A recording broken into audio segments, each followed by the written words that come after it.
Today we're looking at a Sabrent Rocket RGB USB-C 20 gigabytes SSD hard drive enclosure. And I thought while I was at it, I would try the Sabrent SSD hard drive as well. I've used Western Digital. I've had a lot of trouble with my Western Digital hard drives, even the Passport. This one lasted a year, so I tend to stay away from them. They are cheaper, but there's a reason. Now, I have used, these are really nice, and this is a SanDisk 1 terabyte. These are a little bit on the pricey side, but they do work. So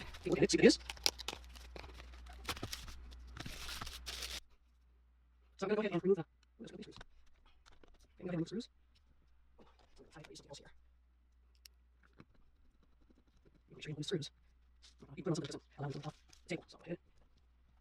I got something there. Screw as well.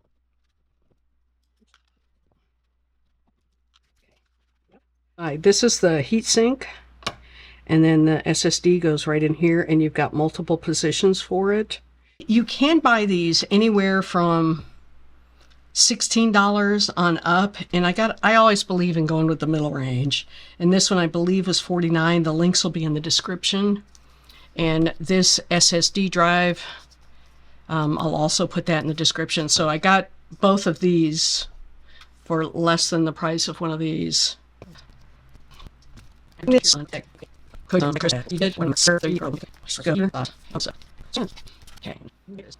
terabyte SSD drive.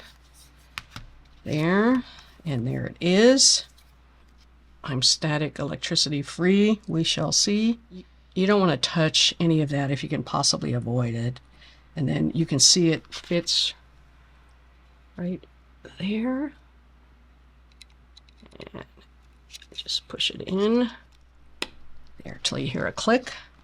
And then you close it and you see that that holds it in place. So now we're all set. I've got my new SSD 1 terabyte hard drive. This is like 1080 megabytes per second. This is 20 gigabytes per second. This should be a lot faster. I can always change the SSD drive anytime I want. Very nice case for that. I think I'll keep this, and I could just store the different SSD drives in their own case when I fill them up. And I find 1 terabyte, if I go over 1 terabyte, it takes forever to move them over, and I find that it just creates a mess. But I find the 1 terabyte's pretty good for me. And then I just save it when it's full. And you see here it's a USB 20 gigabytes per second. You've got your off-on light. I think you can see that. Okay, and links will be in the description. Let's go see how it works on the computer. Okay, I'm going to take one end of the USB-C cable, plug it into USB-C on my MacBook, and then the other end is going to go into... Now we're going to go ahead and set it up on a MacBook Pro. I'll show you step by step. We'll get this initial warning, and you need to initialize the hard drive. So you're going to go ahead and select Initialize. Then you're going to select your Sabrent enclosure media. And from there, you want to tap on the Erase. You're going to reformat this hard drive so it's recognized with your MacBook. You're going to go ahead and name it.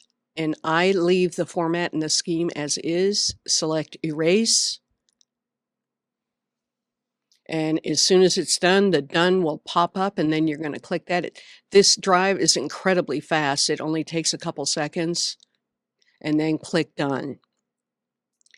And now you can see your hard drive is ready to be used with your MacBook Pro.